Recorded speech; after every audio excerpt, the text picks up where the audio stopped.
Uzklausīsim svēto rakstu lasījumu no 2. laiku grāmatas 6. nodaļas.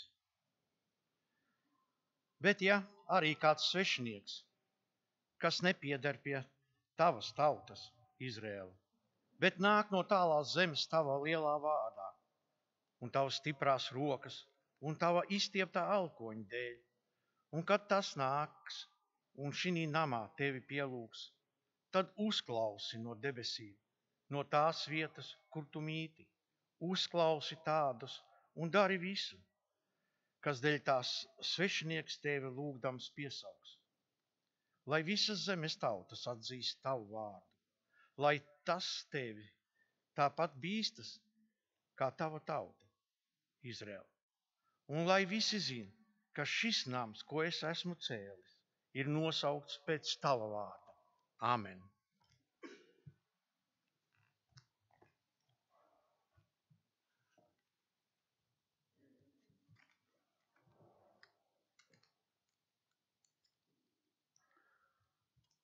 Lasījums no Pāvila vēstules Timotejam. Tad nu es pamācu tevi vispirms turēt lūgšanas, pielūgšanas, aizlūgšanas, pateicības lūgšanas par visiem cilvēkiem, par valdniekiem un visiem, kas ir augstā amatā, lai mēs dzīvotu mierīgu un klusu dzīvi visā dievbijībā un cienībā. Tas ir labi un patīkami Dievu mūsu pestītāju priekšā, kas grib, lai visi cilvēki tiek izglābti un nāk pie patiesības apziņas. Jo ir viens Dievs, kā arī viens starpnieks starp Dievu un cilvēkiem, cilvēks Kristus Jēzus, kas sev pašu ir nodevis par atpirkumu maksu par visiem par liecību savā laikā. Āmen.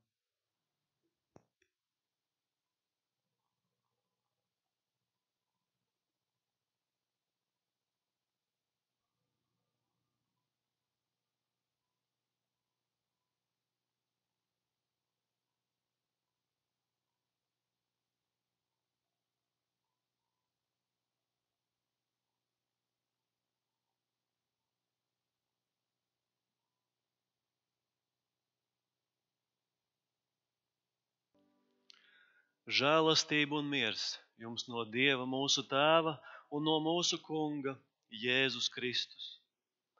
Uzklausīsim mūsu Kunga Jēzus Kristus evaņģēliju, ko uzrakstījis svētais Lūka 18. nodaļā. Vēl viņš tiem stāstīja līdzību par to, ka tiem aizvien būs lūgt Dievu un nebūs pagurt.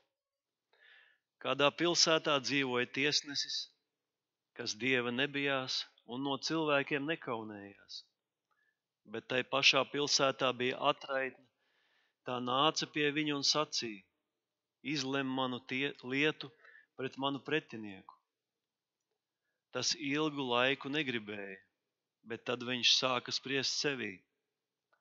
Lai gan es Dieva nebīstos un no cilvēkiem nekaunos, tomēr, lai viņa mani nemocītu, es gribu viņas lietu izlemt, citādi viņa vēl beigās nāks un man sitīs vaigā. Un tas kungs sacīja: vai jūs dzirdējāt, ko netaistais tiesnesis saka? Vai tad Dievs, lai neiztiesātu par labu saviem izredzētajiem, kas viņu piesauc dienu un nakti, vai viņš vilcināsies? Bet es jums saku, viņš viņu lietu izlems visai drīz. Bet vai cilvēka dēls, kad tas nāks, atradīs ticību virs zemes? Āmen. Kungs Dievs, svētais gars, nāc un atver mūsu sirdis un piepild tās ar savu mīlestības uguni. Āmen.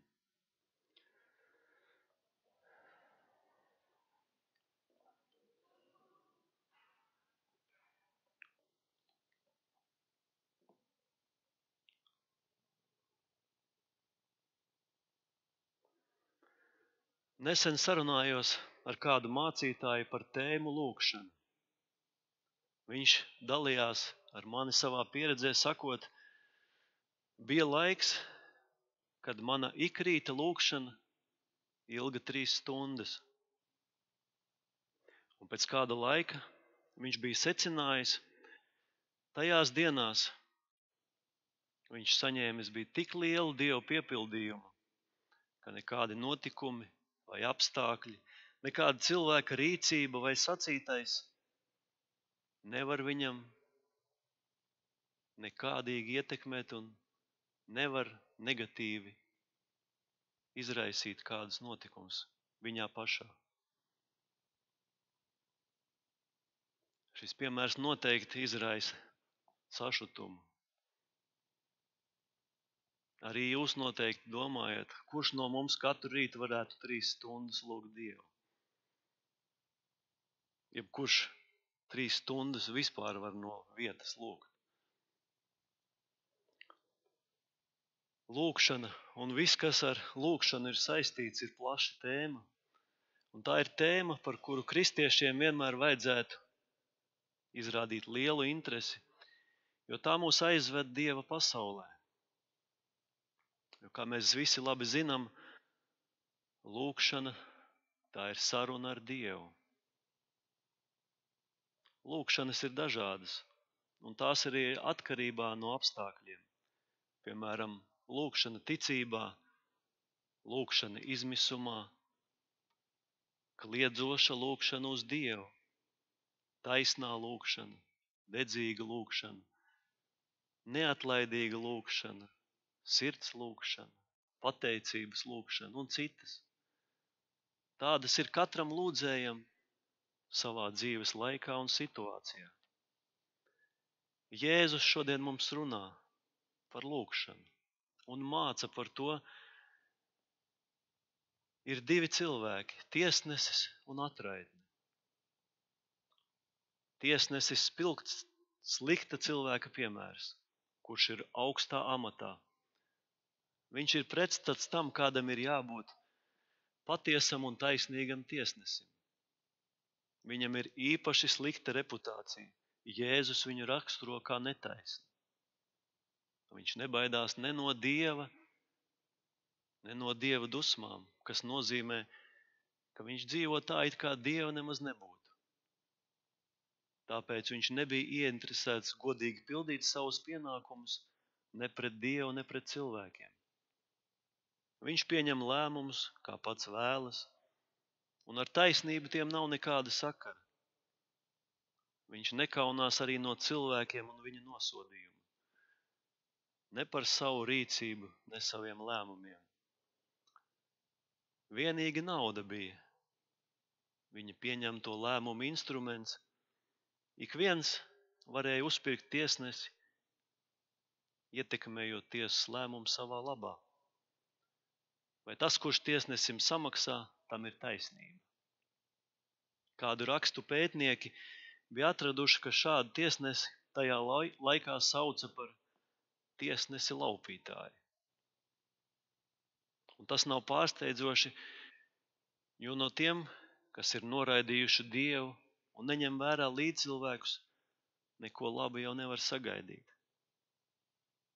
Šāda bezdievības un necilvēcības kombinācija ir slikta jebkurā cilvēkā, bet jo īpaši tiesnesī, kam ir vara, jo to īstenojot viņam jāvadās pēc taisnības un godības principa. Pretējā gadījumā pastāv risks, ka viņš izmantos savu varu nevis cilvēku labā, bet gan citu ļaunumam un netaisnībai. Atraitne. Vismazāk aizsargātā un vismazāk izredz uz kādu palīdzību. Tāpēc Dievs atraitnēm pievērš īpašu uzmanību, un kā mēs lasām vecajā derībā Mūzes grāmatās, kur stāv rakstīts, neviena atraitne, lai netiek apspiesta. Neņem ķīlā atraitnes drēbes, nolādēts, kas sagroza atraitnes tiesas. Jēzus līdzībā atraitnē bija kāda lieta, ko viņa vēlējās, lai šis tiesnesis iztiesā. Viņa vēlas vienīgi taisnīgu, nesagrozītu spriedumu pret viņas pretinieku. bet viņai ir šķēršļi un vilšanās, ar kuriem tā sastopās. Saskaņā ar saviem ieradumiem tiesnesis bija bargs pret viņu, ignorēja viņas lietu un pat nepievērsa uzmanību apvainojumiem, ko viņai nodarīja pretinieks. Viņa nevarēja viņu uzpirkt, tāpēc viņš nemaz nebija noskaņots viņu arī uzklausīt. Bet atraitne ir īpaši neatlaidīga. Viņa turpina iet un lūgt tiesnesi. Var pat teikt, viņa sāk to vajāt, gaidot viņu pie mājām, uz ielas pie tiesas, atkal un atkal un atkal. Līdz tiesnesis sāk domāt pie sevis. Šī atraitne man neliek mieru. Viņa man ir apnikusi. Viņa man pastāvīgi traucē. Nu, cik var? Es izlemšu viņas lietu, lai viņa man vairs netraucē, nemoku un liek mierā. Jēzus parāda, kā taisnīga lieta uzvarēja netaisnā tiesneša priekšā. Nevis tiesneša objektivitātes vai līdzjūtības dēļ, bet tikai prasītājas neatlaidības dēļ. Pateicoties atraitnes neatlaidīgiem lūgumiem, viņa panāca taisnīgu spriedumu. Jēzus no tiesneša un atraitnes rīcības izdara secinājumus par Dieva un cilvēka attiecībām. Jēzus ņem bezdievīgas, nežēlīgas pasaules piemēru, lai parādītu mums savu žēlastību. Un šeit ir svarīgi minēt, ka tiesnesis šajā līdzībā nebūtu nesimbolizē Dievu, kā tas parasti mēdz būt, bet viņš ir tieši viņa pretstats. Un ka maz mēs varam mācīties no šī tiesneša, bet daudz mēs varam mācīties no atraitnes. Tomēr tiesnesis ir svarīgs Jēzum. Ja bezdievīgs tiesnesis kādā brīdī palīdz nabadzīgai atraitnei, cik gan daudz vairāk žēlsirdīgais Dievs uzklausīs savu ticīgo lūgšanas. Jēzus izmanto atraitnes uzmanību, lai iedvesmotu un mudinātu mūs neatlaidīgi lūgt un nekad ātri nepadoties. Kad dzīve pieviļ, kad esam nomākti un ievainoti, kad mums ir nepieciešama palīdzība, tad jāvēršas savās lūgšanās pie Dieva. Tātad šīs stāsta būtība ir tāda. Dievs, kurš vienmēr ir taisns un īsteno taisnību un ir pilns līdzjūtības pret ciešanām un nonākušajiem ticīgajiem, noteikti atbildēs saviem mīļotajiem, kas viņus piesauc pēc palīdzības.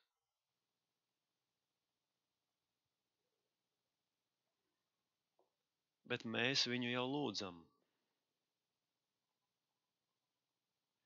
Es jau viņu lūdzu, bet viņš neatbild. Kurš no mums nav teicis šo te teikumu? Jeb Dievs mani nedzird, negrib palīdzēt. Un kāpēc, lai viņš tieši mani palīdzētu? Kas es esmu? Pasaulē ir tik daudz ciešanas, problēmas un vajadzības, kas ir daudzkārt lielākas par manējām.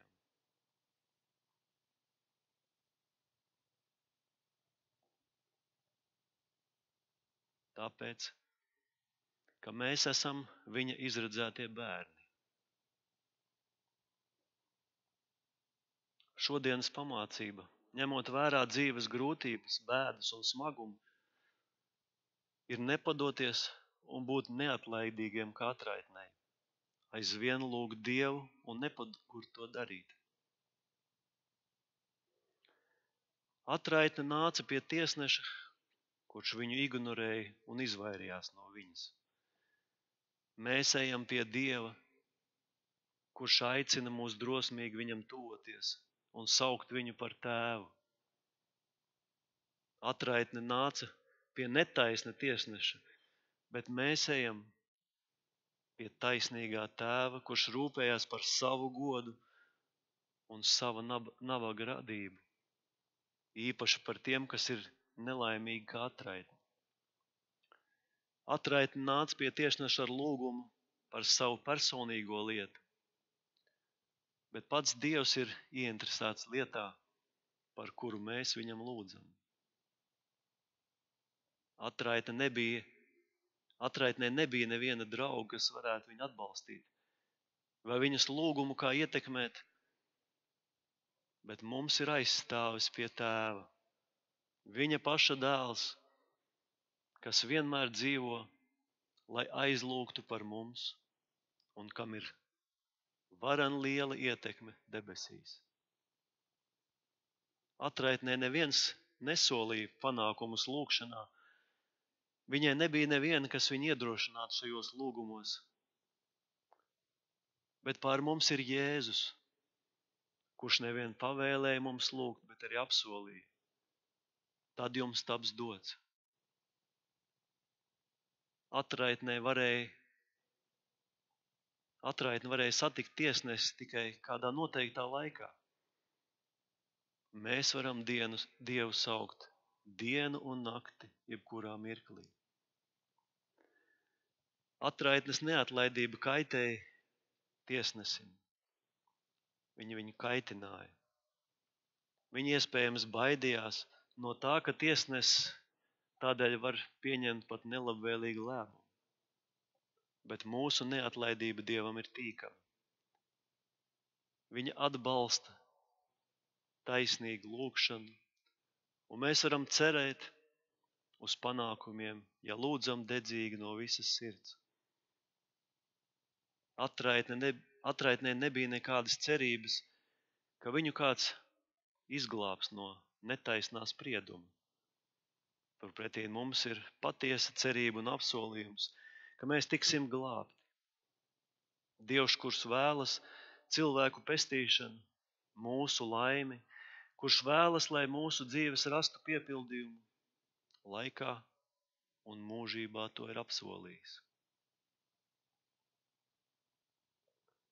Bet jautājums paliek, kāpēc Dievs man neatbild? Mums katram taču ir saruna ar Dievu.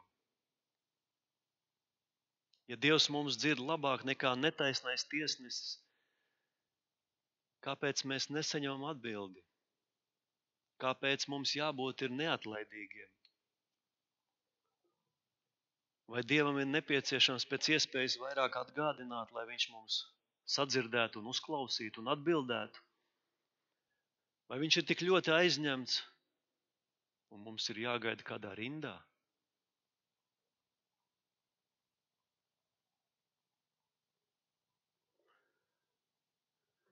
Mēs dzīvojam ātrās informācijas laikā.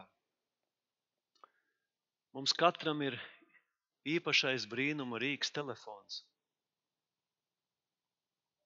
Paņemot to rokā, es ātri varu kādu sazvanīt, es ātri varu aizņemties naudu, ātri varu pasūtīt ēdienu, ātri varu atrast sev izklaidi, paskatīties, paklausīties un arī saņemt kādas patīkamas sajūtas. Es ātri varu izlasīt jaunākās ziņas no visas pasaules, un īpaši jau tagad mākslīgais intelekts sniedz ātras atbildes uz pilnīgi visiem jautājumiem. Mēs arī ātri varam tur atrast ticības lietas un saņemt kādu apmierinājumu vai mierinājumu. Un varam pat būt tur līdzdalīgi dievkalpojumā.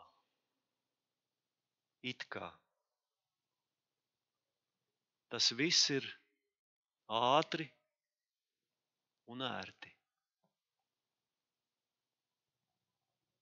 Bet kā ir ar Dievu? Vai ar viņu mēs arī negribam brīžiem ātri un ērti? Jo tas nav par Dievu. tas ne tikai netuvina, bet pat attālina no viņa. Dievam nav virspusējas atbildes, nav virspusējas attiecības. Dieva atbildes uz mūsu jautājumiem ir daudz, daudz dziļākas. Bet ja mums nav laika tam, kuram mēs uzdodam šos jautājumus, piemēram, brīnumainais rīks jaunajā paaudzē attīstījis īpašu spēju uzņemt informāciju tikai 3 sekundžu laikā, proti 3 sekundžu laikā saprast, mani tas interesē vai nē. Tikai 3 sekundes.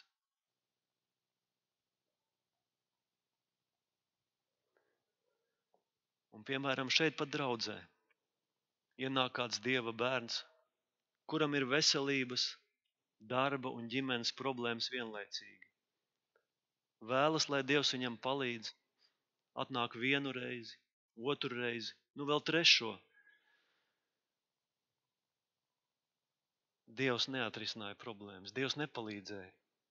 Es 3 reizes lūdzu, viņš neatbild. Jāiet kāds cits ceļš, jāmeklē kāda cita palīdzība. Ātri un ērti. Saprotiet, man ir pareizi, es šo minu līdzjūtības, ne pārmetuma pēc. Vai mums pašiem dažreiz nav bijis vēlme lūgt pēc iespējas ātrāk, īsāk, mazāk, vai dažreiz izlaist lūgšanu? Pie ātri un ērti mēs Dievam lūgšanā norādītu, kas, kad un kā viņam mums būtu jāizdara. Piemēram, 100 eiro šodien jāieskaita kontā. Dievs nav brīnumains automāts, kas brīnumainā kārtā atrisina visas šīs pasaules un mūsu dzīves problēmas. Viņš nepiepilda visas mūsu vēlmes, viņš neatbrīvo mūs no atbildības un lēmumiem.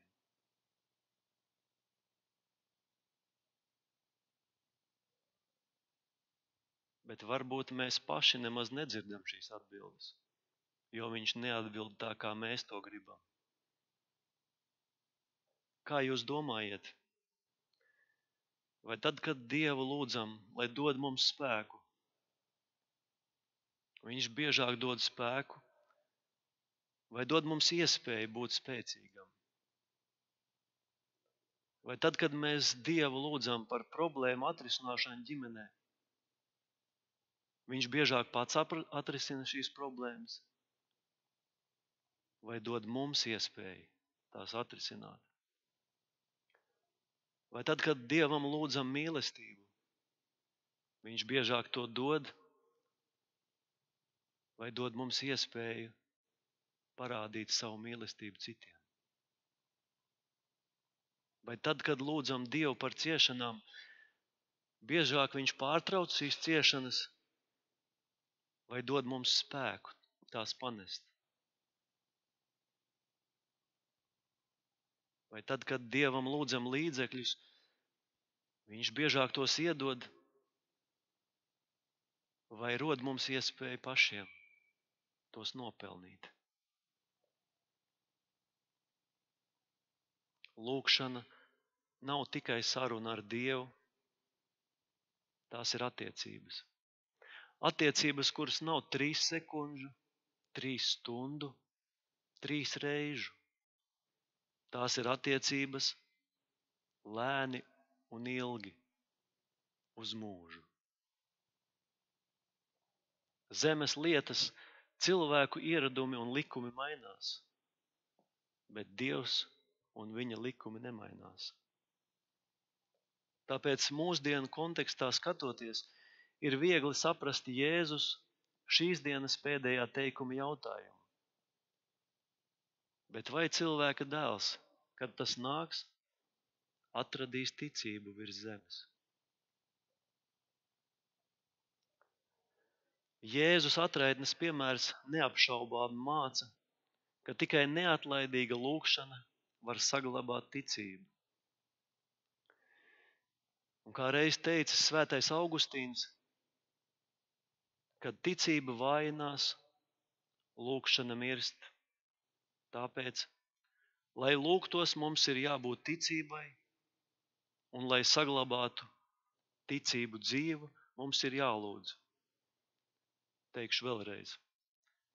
Lai lūgtos, mums ir jābūt ticībai, un lai saglabātu ticību dzīvu, mums ir jālūdz.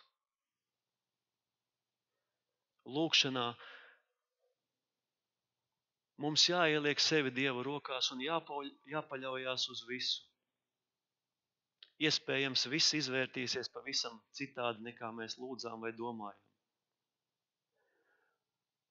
Un varbūt nevienmēr to, ko lūdzam, ir tas, kas mums nāk par labu. Varbūt Dievs mums liek ilgi gaidīt, bet Viņš taču zina labāk. Bet Viņš ir apsolījis, ka dzird un uzklausa visas mūsu lūgšanas.